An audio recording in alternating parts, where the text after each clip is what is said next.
مرحبا، إن شاء الله يا رب تكونوا بخير. أكلت اليوم أكلة شعبية قديمة كتير كتير بس كتير طيبة وأنا كتير بحبها.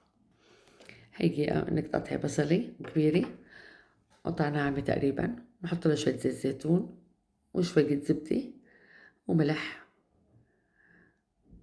بس بدنا البصل يدبل ما أكتر، ومتى ما دبل البصل بنحط له معلقة ونص دبس فليفلة حرة أو حلوة اختياري،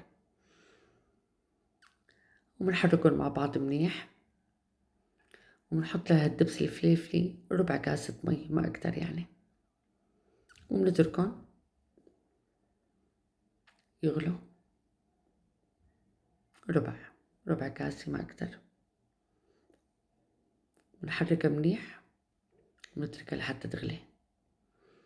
هون أنا ناقعة كاسة برغل بمي غالية مسبقا، يعني البرغل ناضج، بنكون سالقين بطاطا 3 حبات كبار أو حسب يعني البطاطا أو البرغل حسب الكمية اللي انت بدك إياها. أنا حاطة كوباية برغل وحاطة 3 بطاطات يعني تقريبا وسط. فورا بدها تكون البطاطا طبعا ساخنة لساتها مشان تنهرس يعني مثل المرهم. بنحطها فوق البرغل وبنهرس البطاطا فوقها، وبعدين بنحط اللي بالمقلاية، وهي طبعا بده يكون البصل نازل من على الغاز فوق المواد ساخنة عم يغلي، يعني بكون عم يغلي بنحطه فوق البرغل مشان اللي يتشبك منيح، مشان البرغل يعني كمان يشرب فورا. وقت بتكون المقلاية ساخنة فورا البرغل بيشرب كل الزيتات بسهولة كبيرة.